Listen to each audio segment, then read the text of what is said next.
मुख्यमंत्री नायब सिंह सैनी ने बीपीएल परिवारों को दी बड़ी सौगात। ग्रामीण और शहरी आवास योजना के तहत बांटे प्लॉट आवंटन पत्र। कहा ये घर नहीं है, सम्मान की पहचान। 2047 तक विकसित भारत बनाने के लिए मिलकर करना होगा काम। पिहोवा में कई घंटों तक किसानों ने किया थाने का घेराव। केबल चोरी की घटनाओं के खिलाफ प्रदर्शन के दौरान एसएचओ के बर्ताव से भड़के किसान। देर रात सुलह के बाद खत्म किया धरना। गन कल्चर वाले गानों पर बोले मासूम शर्मा। कहा नहीं रुकेंगे पब्लिक डिमांड वाले गाने। सिंगर विकास कुमार ने भी किया समर्थन। कहा गानों से गुंडे बनते तो मासूम शर्मा भी होते बदमाश। राजनीति में आ सकते हैं मासूम शर्मा। कहा वक्त आने पर मैं भी बन सकता हूं नेता। गुरुग्राम में रील बनाने के लिए रोक दिया गया द्वारका एक्सप्रेसवे। लग्जरी कारों में सवार युवक 10 मिनट तक देते रहे पोज। वीडियो सोशल मीडिया पर हुआ वायरल। कालका में फास्ट फूड शॉप पर जोरदार ब्लास्ट। धमाके के बाद दुकान में लगी भयानक आग। कारणों का नहीं हुआ खुलासा। आज सावन महीने का आखिरी सोमवार। शिवालयों में उमड़ी भक्तों की भीड़। शिवलिंग पर जल, बेलपत्र और पुष्प अर्पित कर भगवान शिव से मांगा आशीर्वाद। आईएम में पंचकुला के महासचिव का बड़ा बयान। 7 अगस्त से बंद करेंगे आयुष्मान कार्ड धारकों का इलाज। सरकार पर 500 करोड़ रुपए से ज्यादा बकाया। इस न्यूज हेडलाइंस के प्रायोजक पतंजलि गाय का घी, माँ का भरोसा, प्यार से परोसा।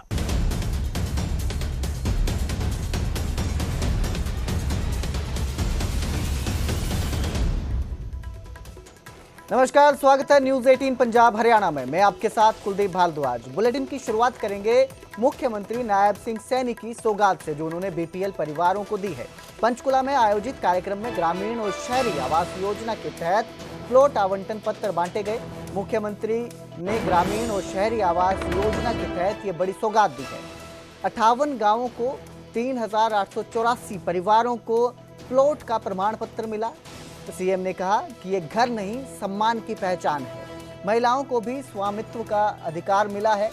सीएम नायब सिंह सैनी ने आवंटन करने के बाद ये कहा है। सीएम ने कहा कि 1,47,000 मकान बनाकर सरकार ने वादा पूरा किया है। अब प्लॉट के साथ मालिकाना हक और कब्जा भी दिया जाएगा। प्रदेश में 500 रुपए में 18 लाख परिवारोों को गैस सिलेंडर का कनेक्शन मिला। 26,000 घरों पर सोलर पैनल लगे हैं। ऊर्जा में आत्मनिर्भरता बढ़ाई है। 1,38,000 की सहायता से ग्रामीण गरीब का घर बनेगा। 20 साल से बसे परिवारों को अब मालिकाना हक दिया जाएगा, हक मिलेगा। 2047 तक विकसित भारत बनाने के लिए मिलकर सबको काम करना होगा। तो सीएम नायब सिंह सैनी ने आज पंचकुला के इंद्रधनुष ऑडिटोरियम में ये प्लॉट आवंटन पत्र बांटे हैं। बीपीएल परिवारों को सौगात दी है। आदरणीय मोदी जी का जो सपना है कि हर गरीब के सर के ऊपर छत हो, उसको पूरा करने का काम निरंतर उनके मार्गदर्शन में हमारी सरकार कर रही है। आज मुझे खुशी है ये बताते हुए कि आपके उन सपनों को ये हमारी डबल इंजन की सरकार हकीकत में बदल रही है। आज यहाँ इस मंच से आपको मुख्यमंत्री शहरी आवास योजना के तहत जो अंतरिम मलकियत के प्रमाण पत्र दिए जा रहे हैं, ये आपके सपनों की कुंजी है। ये इस बात का प्रमाण है कि अब आपका अपना घर होगा जिस पर आपका हक है। अब आपका पूरा ये हक देने का काम ये डबल इंजन की सरकार कर रही है। ये प्रमाण पत्र सिर्फ एक मालिकाना हक का दस्तावेज नहीं है, यह आपके जीवन में एक नई सुबह का ये प्रतीक है, एक नई ये शुरुआत का ये प्रतीक है। मुझे खुशी है आज मुझे आप लोगों के बीच में आज इस अवसर के ऊपर आने का ये मौका मिला है। उधर पंचकुला से एक बड़ी खबर सामने आई, जहां आईएमए महासचिव डॉक्टर कुलदीप मंगला ने न्यूज 18 से खास बातचीत में सरकार पर गंभीर आरोप लगाए और कहा कि 7 अगस्त से आयुष्मान कार्ड धारकों का इलाज बंद किया जाएगा, क्योंकि सरकार का 500 करोड़ रुपए का बकाया बाकी है।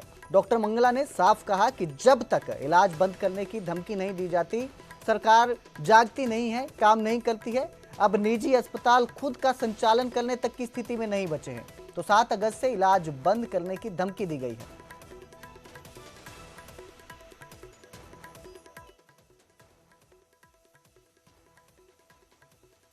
बकाया है, कितनी अमाउंट बकाया है और कब से बकाया है और किस कम्युनिकेशन हुआ है?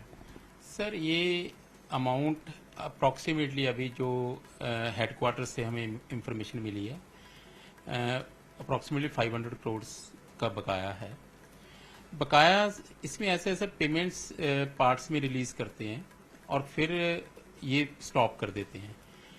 अभी मार्च ऑनवर्ड्स यू कैन से कि पेमेंट्स नहीं आ रही हैं।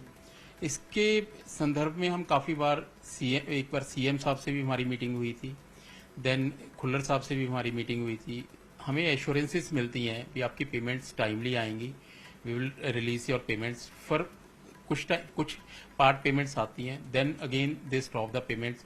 अगेन हमें ये सारे प्रोसेस दोबारा स्टार्ट करने पड़ते हैं। कभी इनके आयुष्मान के ऑफिसर्स से मिलना पड़ता है, कभी हमारी स्टेट आईएमए लीडरशिप आती है इस चीज़ के लिए। We have to struggle a lot for all this things. Basically problems Ayushman की पेमेंट्स में, आयुष्मान की वर्किंग में हमें स्टेट लेवल पे काफ़ी प्रॉब्लम्स आ रही हैं। तो क्या किसी से अभी कोई बातचीत हुई है, कोई सरकार की तरफ से कोई कम्युनिकेशन आया है, कोई बातचीत का बुलावा आया है? क्योंकि आप लोगों ने 7 अगस्त से स्ट्राइक पे कहें या इलाज बंद ना करने की बात कही। सर, ये हम जनवरी फरवरी के महीने में हम सीएम साहब से मिले थे, उसके बाद खुल्लर साहब से भी मिले थे। वी हैव बीन एश्योर्ड भी आपकी टाइमली पेमेंट्स आ जाएंगी। इसमें जो हमारा एमओयू साइन हुआ है उसमें ये है भी जो भी पेमेंट्स होगी आपको 15 दिन के अंदर जो भी आपका केसेस होंगे, we will raise the payment after 15 days. और अगर 15 डेज में नहीं आता तो at the rate of 1% per month के इंटरेस्ट से आपको पेमेंट्स रिलीज की जाएगी। इंटरेस्ट की तो बात ही नहीं है, इंटरेस्ट तो आज तक मिला ही नहीं है, पर पेमेंट्स भी as long as 6 months delay हो जाती हैं। उसके लिए again we have to struggle. हमारा काम का भी लॉस होता है, हमें मेंटल स्ट्रेस भी होता है, लीडरशिप सारी हमारी उस तरफ इन्वॉल्व हो जाती है। ये एक आधी बार नहीं हुआ sir, we have met lots of officials जो आईएएस ऑफिसर आयुष्मान के सीईओ हैं, उनसे भी हम कई बार मिल चुके हैं। I myself have been present in lots of meetings. तो वहीं कालका की फास्ट फूड की दुकान में जोरदार ब्लास्ट हुआ। कालका की एक फास्ट फूड दुकान में यह ब्लास्ट हुआ, जिसके बाद दुकान में आग लग गई, जिसके बाद हाउसिंग बोर्ड कॉलोनी का यह पूरा मामला है। धमाके की आवाज से पूरे इलाके में हड़कंप मच गया। फायर ब्रिगेड ने समय पर आग पर काबू पाया है। समय रहते फास्ट फूड की दुकान में जलकर सब कुछ खाक हो गया है। धमाका कैसे हुआ ये फिलहाल पता नहीं चला है, इसकी जांच की जा रही है। तो ये फास्ट फूड की दुकान थी कालका में, जहां अचानक से एक जोरदार धमाका हुआ, जिसके बाद हड़कंप मच गया लोगों में। हालांकि फायर ब्रिगेड की टीम मौके पर पहुंची और समय रहते इस आग पर काबू पा लिया। शुरुआती जांच में यह अंदेशा जताया जा रहा है कि गैस लीक होने की वजह से या सिलेंडर फटने की वजह से यह धमाका हुआ। गनीमत यह रही कि इस हादसे में किसी की जान नहीं गई। फिलहाल पुलिस आसपास के सीसीटीवी खंगाल रही है ताकि पता चले कि किस वजह से यह हादसा हुआ है, क्या वजह रही है। इस मामले को लेकर पूरी जांच की जा रही है, लेकिन धमाके के बाद से पूरे इलाके में सनसनी फैल गई है। इस खबर पर ज्यादा जानकारी के लिए मेरे सहयोगी तारा ठाकुर मेरे साथ जुड़े हैं। तारा, क्या ये पूरा मामला है, किस वजह से ये धमाका हुआ, क्या कुछ साफ हो पाया है अभी तक? जी बिल्कुल, देखिए ब्लास्ट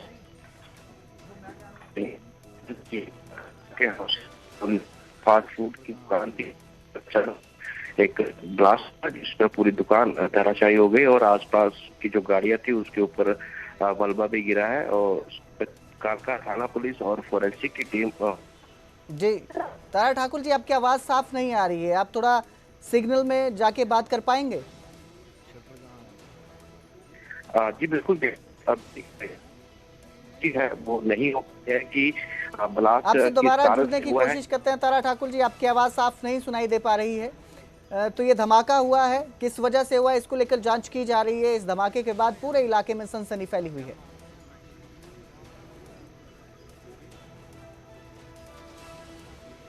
तो पंचकुला की ये घटना है, पंचकुला में ये ब्लास्ट हुआ है।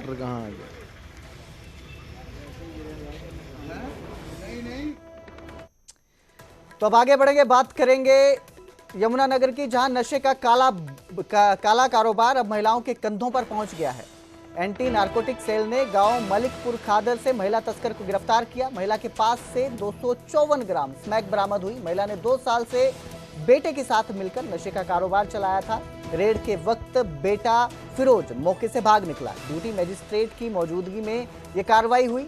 स्मैक तस्करी में महिलाओं की बढ़ती भूमिका, पुलिस को 2 साल तक महिला की कोई भनक नहीं लगी थी। गांव में महिला ने काली कमाई से अपनी पहचान बनाई है। पुलिस अब महिला से उसकी सप्लाई चेन के बारे में पूछताछ कर रही है कि ये कहां जो है सप्लाई कर रहे थे, ये जो नशा है इनके साथ और कौन कौन गिरोह में शामिल है। महिला हेड कांस्टेबल ने टीम ने ये दबिश की है। बेटे की तलाश में एंटी नारकोटिक्स टीम जुटी हुई है। तो महिला के पास से 254 ग्राम स्मैक बरामद हुआ था। बेटा फरार है।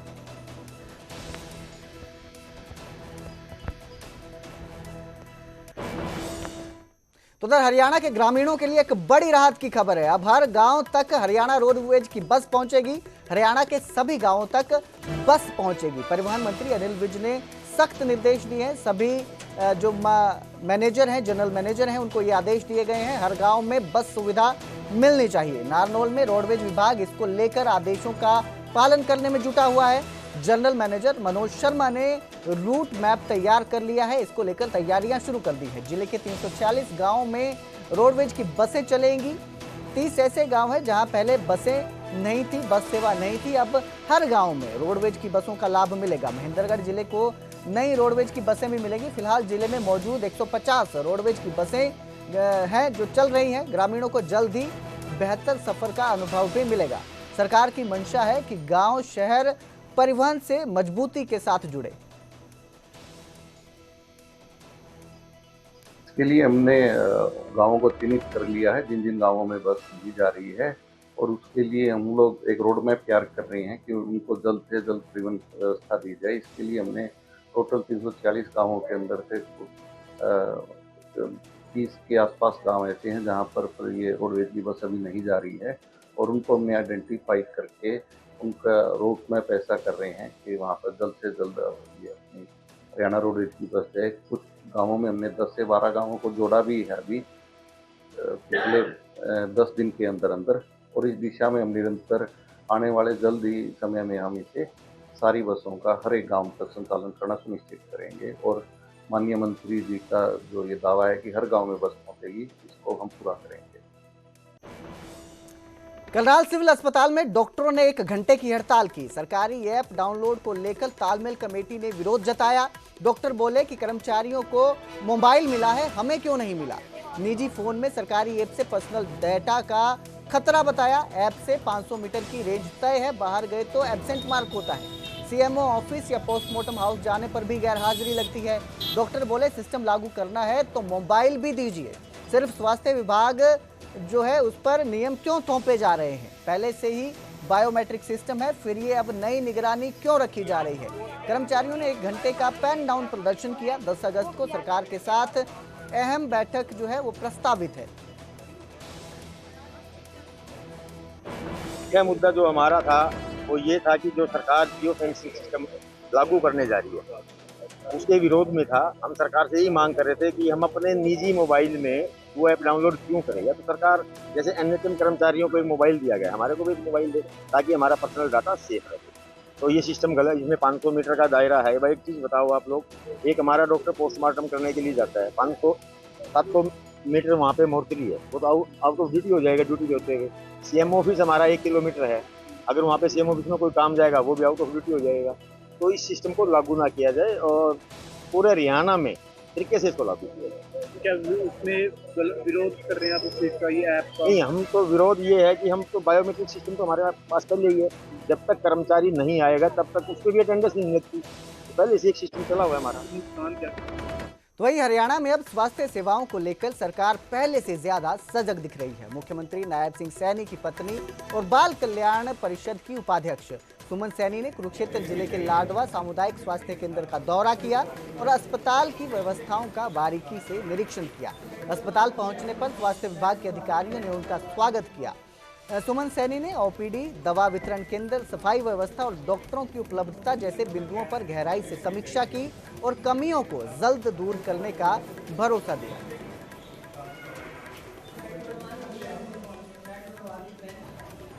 आज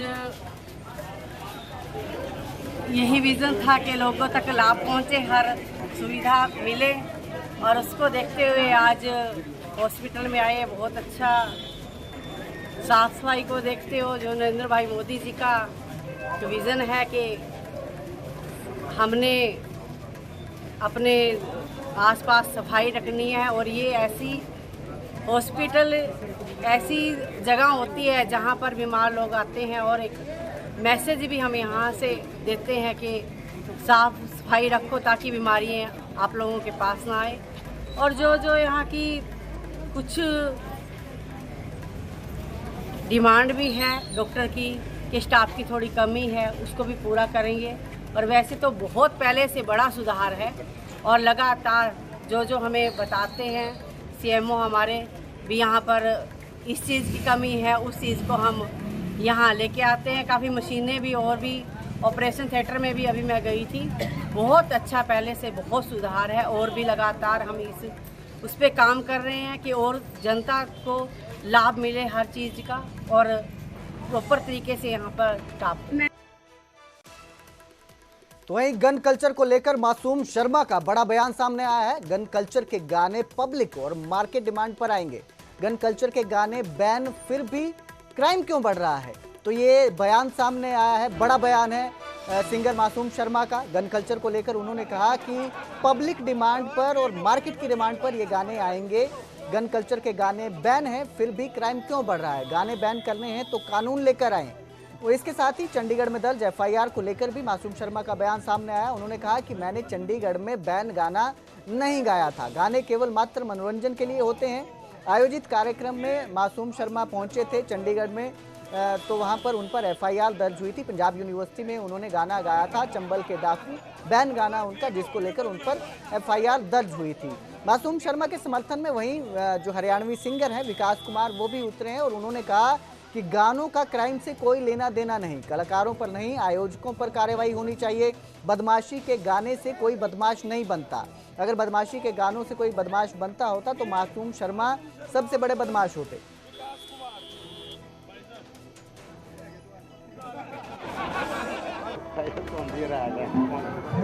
ये तो क्या है कि जब आदमी आगे बढ़े ना तो एफआईआर वगैरह जो हैं ये छोटी मोटी बातें, चाहे पॉलिटिक्स में हो, चाहे आदमी कलाकार हो, पत्रकार हो, किमें हो, तो ये चीज़ें दहेज में मिला आदमी ने। मासूम भाई, आपके ऊपर जो एफआईआर हुई है और उससे पहले आपके गाने भी बैन किए गए हैं, क्या मानते हो सरकार में बैठे कुछ लोगों का उसमें हाथ है या सरकार का हाथ है? कुछ एक लोग होया करें अच्छे बुंडे सारे होया करें, हर एक घर में होया करें, हर एक गाँव में होया करें, अच्छे बुरे लोग।